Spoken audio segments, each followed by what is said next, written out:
On va enchaîner. Hein. La prochaine intervenante qui va venir. Est-ce qu'il y a des gens qui nous suivent sur les réseaux sociaux? Levez la main. Ouais. Hein. C'est pour ça que je fais de la com jusqu'à 2h du mat'. Je vais arrêter, je pense. Bon, alors, pour celles et ceux qui nous suivent sur les réseaux sociaux et qui ont vu passer cette photo épique d'un homme musclé en caleçon devant un burger.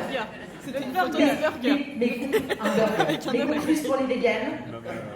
C'était provoque, c'est assumé. Et cette personne m'a contactée en me disant: je crois que je n'avais rien compris aux femmes et je ne savais pas ce que c'était. Je fais, alors là, tu vois, t'es un homme blanc, enfin à peu près, je sais pas trop. Pas trop, non. Les Maldives? Non, je sais pas. Voilà. Bref, voilà, a priori, plutôt milieu privilégié, etc., et qui me dit ça. Je dis, tu sais, je sais pas trop si ça va passer, tu vois, on est quand même sur une scène de déconstruction avec la parole des concernés, tu vas arriver en tant que mec cis, dire que t'aurais voulu être une femme et que tu comprends rien de femme, genre, parce qu'on est vraiment sûr de ce qu'on fait. Puis après, il m'a un peu raconté. Il m'a dit, pour moi, avant, les femmes, c'était ma mère, ma grand-mère, mes sœurs, mes meufs, et ça s'arrêtait là, en fait. Puis un jour, il est parti en voyage, et les hasards de la vie ont mis une multitude de femmes différentes sur son chemin. Et là, un monde s'est ouvert. Et comme je vous le disais un peu plus tôt dans la soirée, ici, on a à cœur aussi de donner la parole à ces personnes qui sont alliées, qui font le taf, parce que clairement, la reconnaissance des privilèges, et là, je parle aussi aux femmes blanches cis dans la salle, hétéro. La reconnaissance des privilèges. Si vous voulez une manière de comprendre ce qui se passe dans la tête des mecs, après MeToo et avec tout ce qui se passe, faites le taf de la reconnaissance des privilèges sur tous les autres types de discrimination. Vous devriez avoir un petit aperçu d'à quel point c'est la galère. Donc les gens qui font ce taf de reconnaissance des privilèges, on a envie de leur donner la parole. C'est ce qu'on va faire ce soir. Je vous demande d'accueillir Avivi, s'il vous plaît.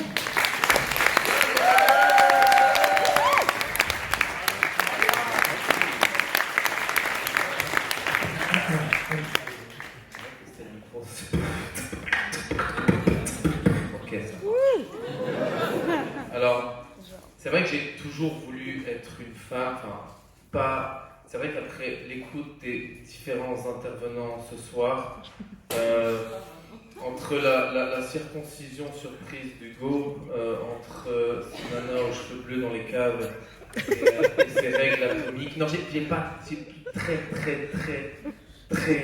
Alors, il m'est arrivé une histoire récemment. J'ai demandé à une nana si je pouvais participer à son festival.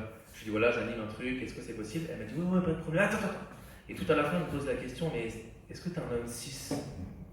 Alors j'ai dit, cis, oui, j'ai déjà joué mes cartes. Après, je lui ai dit, ouais, en numérologie, ouais, le 6, c'est quelque chose qui... Ouais, finalement, t'as pas compris, t'es hétéro? Je dis, ça dépend, je pratique le mot sensualité de manière intermittente. Elle fait, est-ce que t'as déjà embrassé un mec? Je lui ai dit, ouais, ok, t'es bi. T'es bi. Je fais, comment ça, je suis bi? Je parle exactement en bi. Tu as fait, ok, t'es bi, tu vas jouer le rôle du bi. Et là, je me suis senti un peu discriminé négativement. En termes de comparaison, je dirais 1935.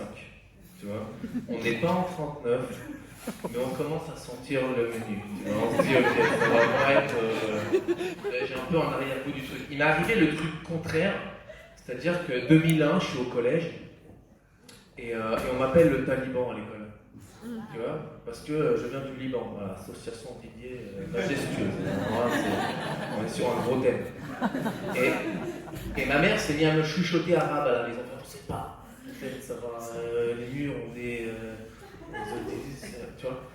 Et maintenant, quand on parle de l'arabe, c'est putain, j'adorerais apprendre à parler arabe. Je connais Tony, tu viens du Liban, putain, le couscous, wouh! Et tout le monde adore le Liban. Je fais, les gars, vous n'êtes pas d'accord, il y a 10 ans, c'était pas la même histoire. Donc ces retournements de situation, je les ai un peu vécus.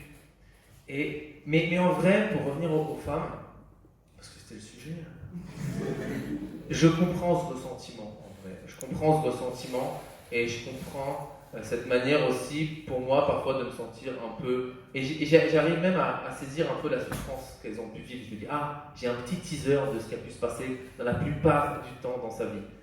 Et le truc, c'est que je me suis dit, moi, mon expérience utilisateur avec les nanas, voilà, c'était ça. C'était grand-mère, mère et copine. Tu vois, j'ai pas de sœur. Ça va mon père, tranquille, pas de sœur, vraiment. Et j'aurais aimé avoir une sœur. Et en fait, ma grand-mère était la matriarche au Liban, Beyrouth. C'était celle qui était hyper respectée. Elle aimait tout le monde. Comment haïr une personne qui t'aime? T'es obligé de l'aimer, tu vois. Très respectée, très respectée. Un jour, elle débarque avec ses pantoufles. Mon père, si tu veux, débarque en jeep avec ses potes. On est en milice, guerre civile libanaise. Elle défonce les roues de la jeep comme ça. Ouais, l'armée, c'est mal. Il a ouvert une librairie juste après, il a arrêté l'armée. Elle était respectée. Un truc, elle a un pouvoir de conviction très puissant. On parle du droit des femmes et du droit des hommes au Liban. C'est pas au programme général, ok, mais à la maison, elles sont respectées, elles sont craintes, elles sont là, quoi. Par rapport à ma mère, c'est un mix entre la belle princesse, ma mère était sacralisée, à la maison elle était belle, on l'a mesurée, elle est belle, c'est objectif. Et Madame Bovary, elle s'est tirée après 20 ans de mariage parce qu'elle se faisait chier. Tu vois, c'est ça, ma mère. Et mes copines, c'était... des rires un peu jaunes, c'est bien. Mes copines, je me suis fait CDiser par mes copines. Je me suis fait CDiser. C'est-à-dire qu'un soir de cours, tu signes un contrat. C'est vrai, service illimité, gratuit. Oh là là, je suis sur antenne. Tu signes un truc. C'est comme ça que j'ai vécu la chose. Attention, hein, je vais vous parler du retournement de situation.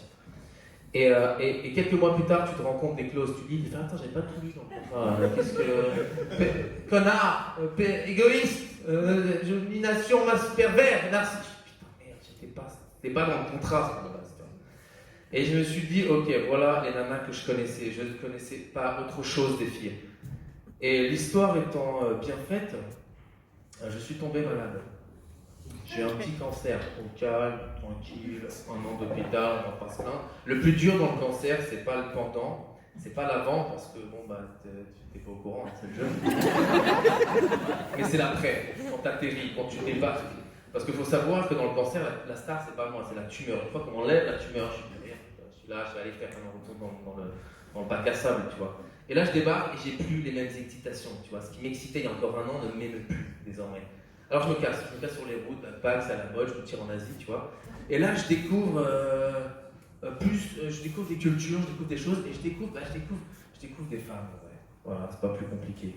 Un peu, je sais pas si vous voyez le film américain History X, tu vois, où t'as Edward Norton qui finit en tôle, néo-nazi, entouré de blacks, et il se dit putain, ils sont trop stylés en fait les blacks. Oh, c'est des putains de gars. Et le mec il finit Bouddha, il passe Hitler à Bouddha. Bah, c'est exactement ce qu'il fait. Non, pas du tout, non, c'est pas. Moi, pire. Et là, je découvre des guerrières, je découvre des maîtres, je découvre des gourous, je les écoute, Elles parlent d'autre chose que de mecs et de famille. Putain, incroyable, elles me disent ta gueule. Genre, les meufs ne s'expliquent pas, j'ai jamais reçu des ta gueule aussi puissants que de Nana. Et je me dis, ok, il y a peut-être un truc. En fait, j'étais comme le Parisien qui découvre la province. Putain, la campagne. Sobriété, heureux aussi. Ok, allez, gauche au milieu, c'est parti, tu vois. Ça devrait peut-être parler là-dessus, c'est la clientèle. Et là, je me dis, ok, je vais les écouter, je vais les suivre. Ok, je vais voir. Donc, je troque mes bouquins de Zemmour contre des pentes. Je troque la philosophie contre l'astrologie. Je me dis, pourquoi pas.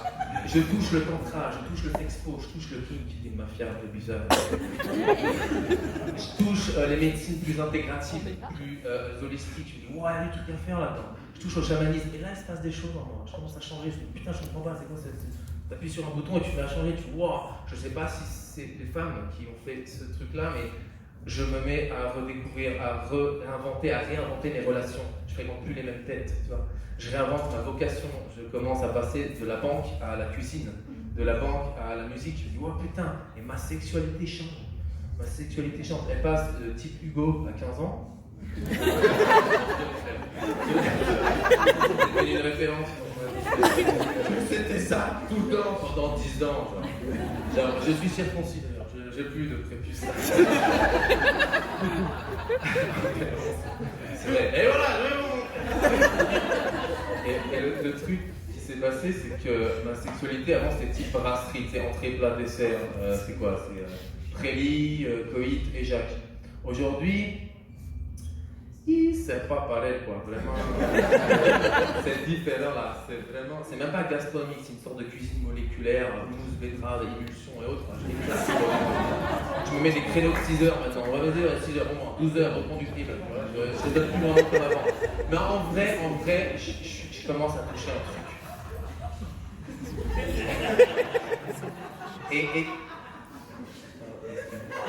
Et en fait, c'est comme ce bruit de fond, tu sais, qui d'un coup cesse, tu vois. Tu commences à capter, tu dis putain, j'ai galéré, ça me semble. Non, il y a pas. J'ai galéré avant. Et là, silence. Et je me dis ok. Et petit à petit, il y a une colère qui commence à monter. Je me dis comment j'ai fait pour accepter tout ça? Comment j'ai fait moi? Parce que j'ai beaucoup souffert de ça en fait. Ce truc-là, ce cheval de Troie patriarcal m'a bouffé. Et en fait, a bouffé aussi pas mal de gens, et beaucoup plus les autres. J'ai eu un teaser de ce qu'a pu ressentir. Pas que les femmes en vrai, il y a eu des minorités, il y a eu les enfants, les animaux, tout le monde a pris cher dans cette histoire, et les hommes y compris. Je me dis, waouh, c'est galère en fait. Et j'ai une colère, et je me dis, comment tout ce temps c'était possible? J'aurais pu continuer combien de vies comme ça en vrai? Et même quand tu es une nana, comment tu fais? Comment tu fais pour accepter, pour endurer tout ça? Tu vois, je sais pas, tu nais, tu sors du vide, et puis 3 mois plus tard, quand tu commences à voir, tu dis, oh non, le 12e siècle, putain. Alors tu feuilles un peu, tu fais les croisades, sa mère, en pleine croisade, qu'est-ce que je vais branler moi? Je vais me faire par tout le monde entier, les sarrasins, les chrétiens, je vais prendre chien de partout, il n'y a même pas de téléphone encore, je vais rien branler, tu vois. La Renaissance, c'est dans 3 siècles, c'est la merde, tu vois. Quand t'es nana, parce qu'il y a des mecs qui jouent au chat perché, la terre sainte, dehors, toi, et toi t'es bloqué dans tes...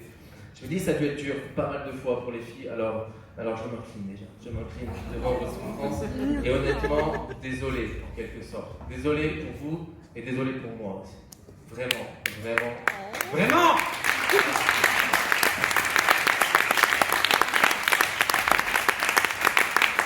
Et je pense que mon cancer n'était pas là par hasard. Et là, je réalise, je me dis, le féminisme c'est cool. On cherche un bouc émissaire, on dit ouais, le patriarcat, ça la fout mal. Tu vois. Je pense qu'en vrai, le bouc émissaire, je me dis, c'est une sorte d'ignorance universelle. Je pense pas qu'il y a vraiment un type. Maintenant, le patriarcat, il n'a pas été. Disons que le patriarcat, c'est un catalyseur, c'est un exhausteur. Il a nourri le truc. Et là, je comprends. Et là, je me dis, ok, le féminisme, ça part. Même l'écoféminisme. Cuisine fusion, tu un clic, deux, t'as deux, écologique, fusion. C'est bon pour le goût et pour la santé. Ok, je suis écoféministe, j'aime bien ce truc-là, tu vois. Et j'aime bien cette déconstruction pour l'écoféminisme. C'est pas juste, on est là et on dit oui, les femmes, oui, voilà. Non, c'est pas ça. C'est on repense les modes de gouvernance, on repense la santé, on repense l'éducation. Moi, je fous pas mon môme on dirait un militant. Je fous pas mon môme, moi, dans cette putain d'école. Pendant 8 heures à taper la conjugaison, découvrir son corps, c'est mort. Alors je réfléchis, je me dis ok, féminisme, ça me parle, mais ça veut dire quoi être une femme? Tu vois, au niveau du genre féminin, masculin, tu nourris ton féminin, tu nourris ton masculin, ça me parle pas trop ce truc-là. Je me dis, bah, le meilleur moyen, c'est d'être une femme. Je me dis, et si j'étais une femme, qu'est-ce qui se passe, tu vois? Alors là, c'est marrant. Tu vois, imagine, genre je ferme les yeux, je dis, ouais, c'est relou d'être aveugle. Ça se passe pas comme ça, tu vois. C'est pas en comprenant la souffrance, c'est en la vivant qu'on capte vraiment son essence, ça rime, je suis au fond, slam, tu vois. Et là, je suis allé voir mon père. Dès que j'ai une idée un peu farfelue, un peu intéressante, je vais voir mon père, je dis, papa, j'aimerais être une femme. Faut savoir que mon père, c'est ce que je pensais moi à 12 ans, tu vois. Lui, il n'a pas téléchargé les mises à jour. Je dis ok, en fait mon père c'est un cinéma de banlieue. Il est encore à Matrix, il est Spider-Man 1. Voilà. Je dis c'est intéressant de savoir ce que le médiéval pense de cette chose-là. J'aimerais être une femme. Et là il y a une sorte de vide quantique sur son visage. En mode tu sais c'est le médecin face au patient, il fait une crise. Ok, cherche, urgence, cache-ton, tu vois. Donc je suis sur la bonne piste, je continue à développer ce truc-là. Je dis ok, j'aimerais être une femme. Pourquoi? Et il y a plusieurs choses qui me viennent. J'aimerais déjà goûter à, peut-être que pour certaines femmes, ça n'était pas si optimal que ça, mais j'aimerais goûter à la grossesse. Tu vois? Je sais pas, après, ma mère m'a dit, tu vois, j'ai tellement aimé la grossesse que quand t'es né, bah, c'est cool d'avoir un homme. mais c'était quand même un petit peu mieux la grossesse. Elle m'a dit qu'elle a vraiment adoré la grossesse. Je lui ai dit merci maman, ça me fait vraiment plaisir de partager ce genre d'informations. En fait, c'est un peu le rêve de toutes les femmes. C'est ton homme, il est toujours en toi, il parle pas. C'est parfait. Quand on envoie des textos, il est là. C'est sûr, ah, je vais t'aimer. Ah, tiens. C'est le rêve d'une nana. Ouais, 9 mois, j'aimerais bien que ce soit prolongé, tu vois, une sorte d'engagement. J'aimerais bien goûter à l'orgasme aussi. Les textes ce soir sur l'érotisme. J'aimerais bien goûter à cet orgasme-là. Mais depuis le passage de Chacha, ouais, je me dis leur prostate, c'est pas plus mal. On va devoir un tuto, hop. On va se reconnecter. Et peut-être aussi, j'aimerais conclure par je vais faire ce que je veux, voilà. Par quoi J'aimerais conclure par un sujet qui fédère. J'aimerais parler de l'hystérie. Non, pour qu'on se quitte sur une bonne touche, j'ai préparé l'intervention de la conférence. Eh bien, l'hystérie, quand mon grand-père me parlait de ça, parce que c'est souvent décrit l'hystérie, on voit les femmes sont hystériques et le mec c'est la noble colère. C'est l'homme, c'est glorieux, c'est napoléonien, l'hystérie c'est un truc chelou. Moi je sais pas. Quand mon grand-père, alors, en comparaison par rapport à mon père, ça donne quoi? Si mon père c'est le médiéval, mon grand-père c'est le paléo. Allez, mon père, on voit il n'a pas des mails par et là je dis bon voilà, et lui me disait quand une nana rentre dans une sorte de colère, quand elle commence à tu sens que ça vire, tu ne bouges pas. Et tu ne fuis pas, tu baisses les yeux, tu vois. Mais c'est hyper dangereux, je sais pas. Et si le félin, tu sors les crocs, tu montes aux arbres. Non, les arbres ça marche pas. Et ben, il est hyper flippé, c'est un respect de ouf, tu vois. Et on sait pas tout ça, mais c'est hyper dangereux, quoi.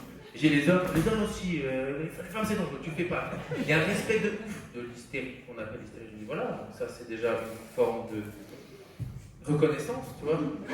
Et il y a une deuxième chose. Je prenais des cours de chant et le professeur s'est rendu compte que les nanas avaient un temps d'apprentissage plus court que les hommes. Elles apprenaient plus rapidement, elles captaient plus.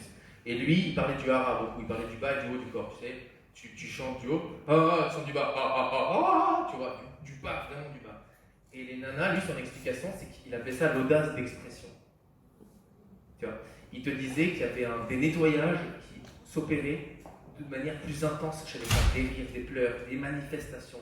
Et elle dit c'est ça, je dis putain c'est cool l'hystérie, je veux l'hystérie, je veux comment on fait. Il n'y a pas des tutos hystérie, des tutos pleurs, comment on fait pour pleurer, comment on fait pour rigoler, tu vois. Là ça m'a parlé.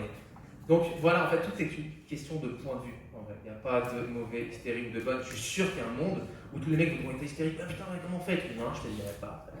C'est mon hystérie, tu la respectes. Non, putain, s'il te plaît, tu vois. Donc limite, au lieu de se battre pour les mêmes droits, créons des kiffs, érotisons, si tu veux, ce qu'on considère aujourd'hui comme des tasses, tu vois. Donc érotisons l'hystérie, érotisons les règles, érotisons les...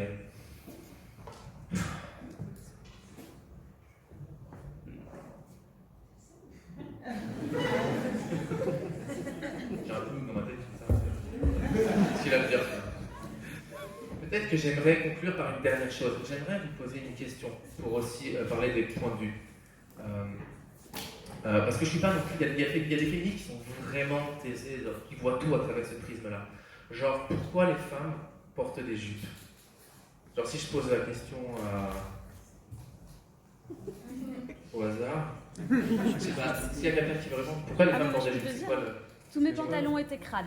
Ok, alors c'est des cas un peu moins psychiatriques qu'un hasard.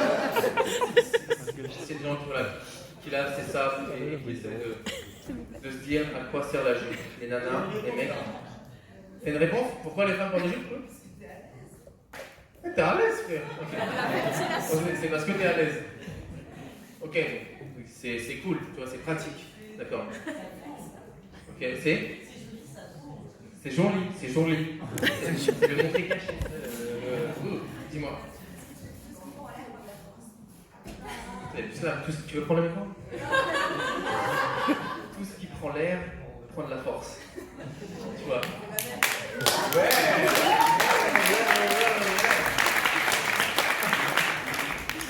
Bonjour à ta mère.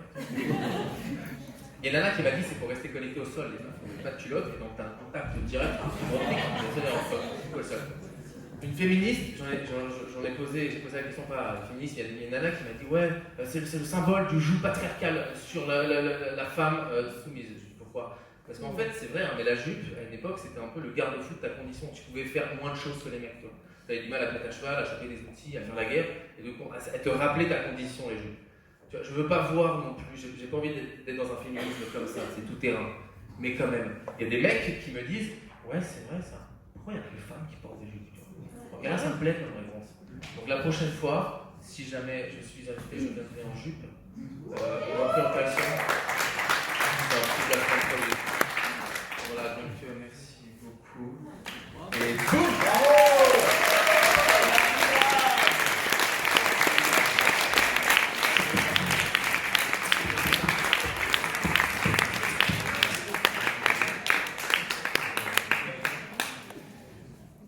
Je pense qu'on peut le réapplaudir très fort, quand même.